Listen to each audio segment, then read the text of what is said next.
biasa, sebelum memulai aktivitas kita sehari-hari, sebagai bentuk rasa syukur kita kepada Allah dengan apa yang telah Allah berikan kepada kita, nikmat kesehatan, supaya kita pada hari ini masih bisa tetap melaksanakan belajar mengajar seperti biasanya dengan tetap semangat dan dalam keadaan sehat walafiat. Ya, sebagai rasa bentuk syukur kita kepada Allah, kita tidak lupa berdoa. Oke, ini dulu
diambil dari tokoh masyarakat. Apakah cerita ini benar-benar terjadi atau tidak? Apakah itu sebuah mitos? Juga kurang tahu ya. Ini ceritanya tentang asal usul Batak Enam. Ini disebut dengan namanya cerita dongeng. Oke.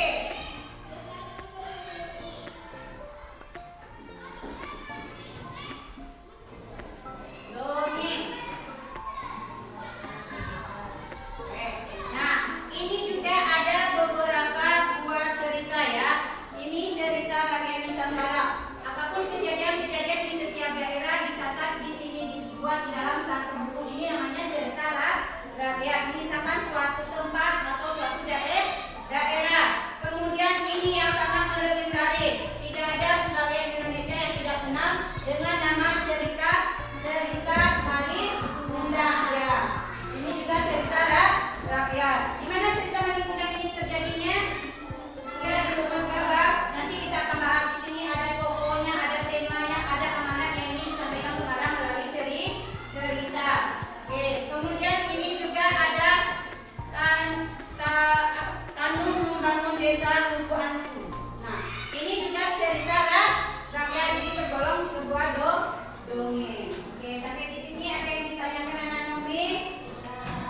Tidak. Oke, kalau tidak, baiklah. Di dalam setiap naskah ini, teks fiksi ini ada unsur-unsur ya di dalamnya yang disebut dengan unsur intrinsik. Unsur-unsur di dalam cerita. Apa aja unsur yang ada di dalam cerita? Yang pertama ada temanya, sudah pasti. Kemudian ada tokoh. Yang pertama ada tema. Kemudian ada tokoh. Tokoh itu adalah bukan tempat orang jualan di pasar, nah ya. Itu tokoh namanya. Ini tokoh.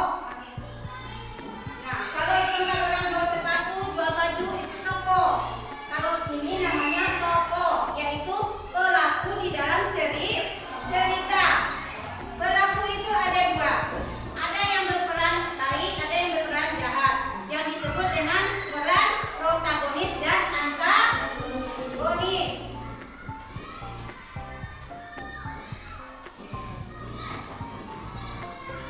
Ya, kalau protagonis itu tokohnya berperan sebagai orang baik.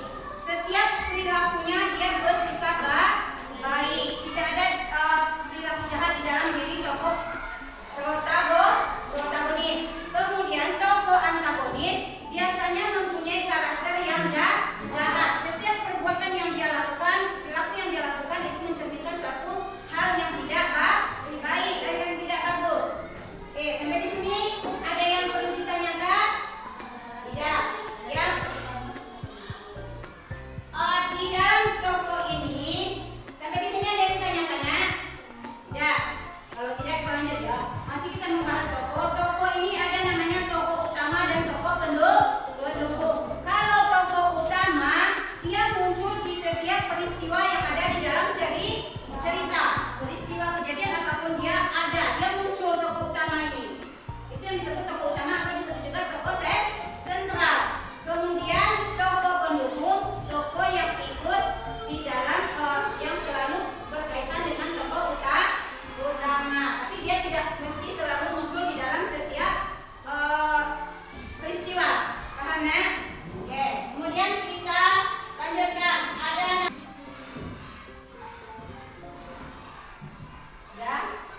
Ini pelajaran bahasa Indonesia dari buku Kurikulum Merdeka di bab 2 buku Jendela Dunia. Di halaman 30 sampai dengan 31 kita akan membahas unsur intrinsik.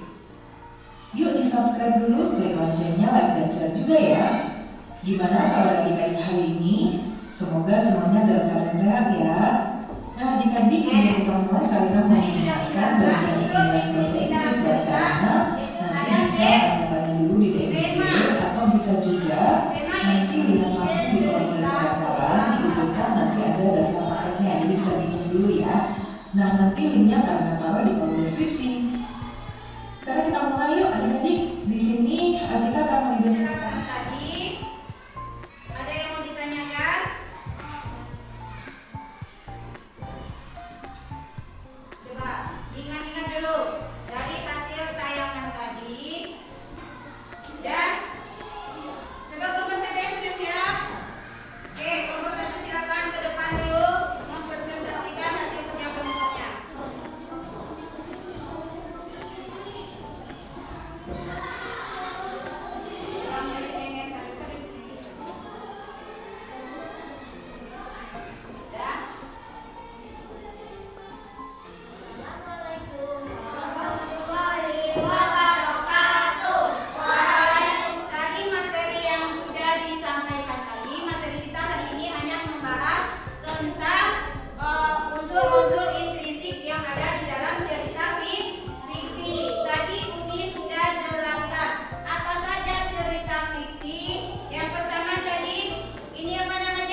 juga termasuk ke dalam jenis cerita fiksi. Terus Tanu Membangun Desa Tugu Antu. Ini juga cerita rakyat dan termasuk ke dalam cerita fiksi. Kemudian kumpulan cerita Nusantara. Cerita Nusantara maksudnya dari berbagai daerah dibuat di sini, dimasukkan ceritanya ke sini. Bisa itu tentang asal usul tempat, asal usul nama suatu daerah. Itu bisa juga berupa cerita tentang sejarah suatu tempat. Misalnya kenapa Curug ini bernama Curug, asal mulanya dari apa? Nah ini misal ini asal usul Batang Enau. Jadi Batang Enau, Batang Enau nah.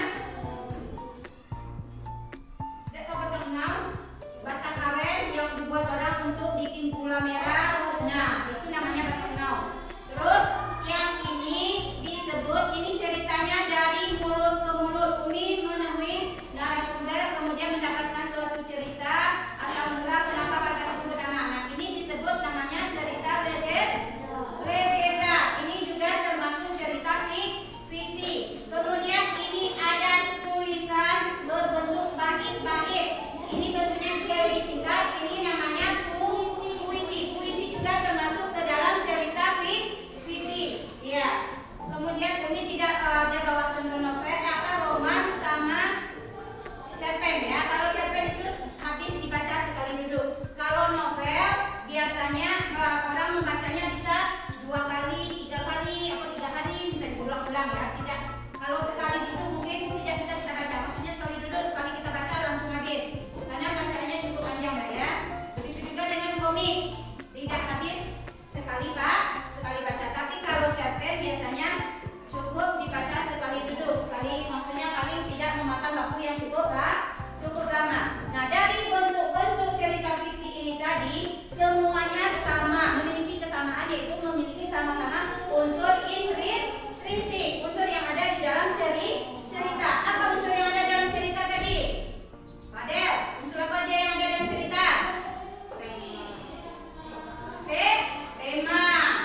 ditanyakan?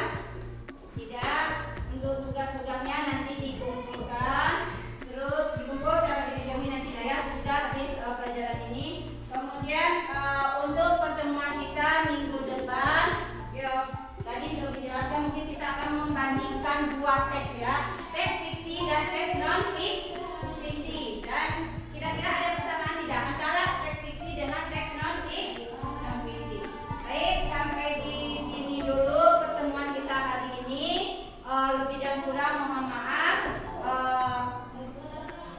Habis ini kita lanjutkan dengan materi pelajaran yang lain. Sebelum menutup, tadi kita memulainya dengan berdoa, maka kita akhiri dengan membaca doa. Oke. Coba Abi pimpin doa ke depannya.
Assalamualaikum warahmatullahi wabarakatuh.